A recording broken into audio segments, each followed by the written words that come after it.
अपने स्वरूप का बोध कराने के लिए ही सत्य शब्द का यहाँ नाम लिया गया है। सत्य माने 3 अक्षर हैं, 2.5 अक्षर हैं, एक स, एक आधा त और य। ठीक है, ये 3 अक्षर, 2.5 अक्षरों में प्रत्येक अक्षर का एक एक अर्थ है। स माने वह, कौन, अर्थात यतोवा इमानि भूतानि जायन्ते, जिस परमात्मा से इस चराचर जगत की सृष्टि होती है वह, जो चराचर संसार को बनाता है वह, अर्थात वह परब्रह्म परमात्मा, वह भगवान नारायण राम कृष्ण। ठीक है जी। और त आधा त है, अधूरा त क्यों है? कहते हैं जो अधूरा है संसार में, अधूरा कौन है? अधूरे जीवात्मा। जीवात्मा कभी पूर्ण नहीं हो सकता। पूर्ण क्या?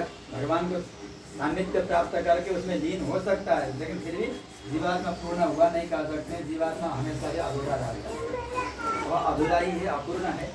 वह अपूर्ण है, इसीलिए पूर्णता के खोज में भटकता रहता है। जब भगवान के सान्निध्य प्राप्त होता है तब वह जीव की सार्थकता है।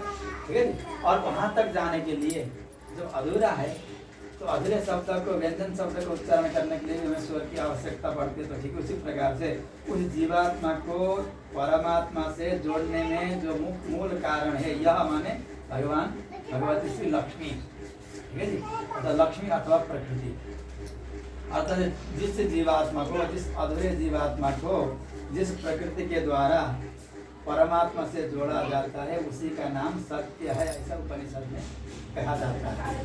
तो प्रकृति और पुरुष का कभी नाश नहीं होता। संसार का नाश होगा लेकिन न प्रकृति का नाश होता है न पुरुष का नाश होता है। पुरुष माने परमात्मा और प्रकृति माने भगवती माता रानी। तो 8 प्रकार की प्रकृति है।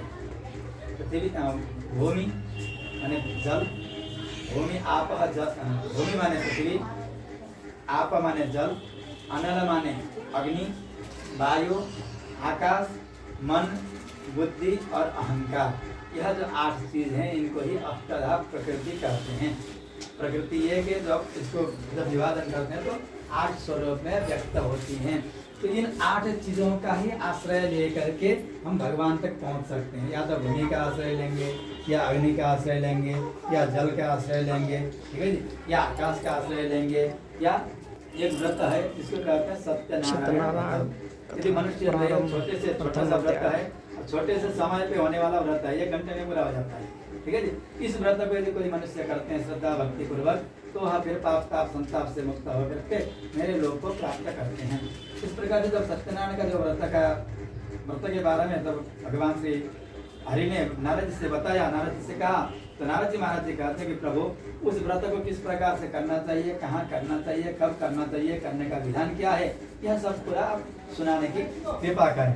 तो नारद जी महाराज को भगवान कहते हैं कि दुख शोकादिशमनम धन धान्य प्रवर्धनम सौभाग्य संततिकरम सर्वत्र विजय प्रदम। कहते हैं जो दुखों का शमन करने वाला है, धन धान्य को की वृद्धि कराने वाला है, और सौभाग्य को देने वाला है, संतान के सुख को देने वाला है, और मनोवांछित फल, जिस किसी भी उद्देश्य से मन में कामना लेकर के हम यह व्रत करें, तो इस व्रत के प्रभाव से चाहे संसार में कोई ऐसा कोई वस्तु नहीं है जो प्राप्त न हो।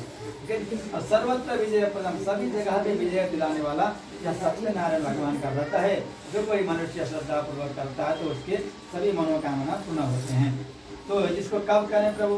कहते हैं कि यस्मिन् कस्मिन् दिने, जब कभी भी समय मिले कर लें, नहीं तो संक्रांति में करें, या पौर्णमासी के दिन में करें, या जन्मदिन में करें, जब कभी भी मन में इच्छा है उस दिन वह कर लें।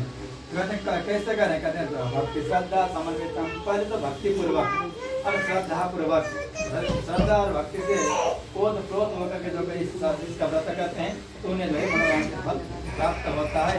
तो इस दिन में सत्यनारायण भगवान की पूजा होती है। एवं निषादिके चाहे प्रातः करें, चाहे सायंकाल को करें, चाहे दोपहर में करें, सब कभी भी करें, तो उसमें भगवान श्री सत्यनारायण जी की पूजा होती है। और ब्राह्मणों को बुला करके, बंधुओं को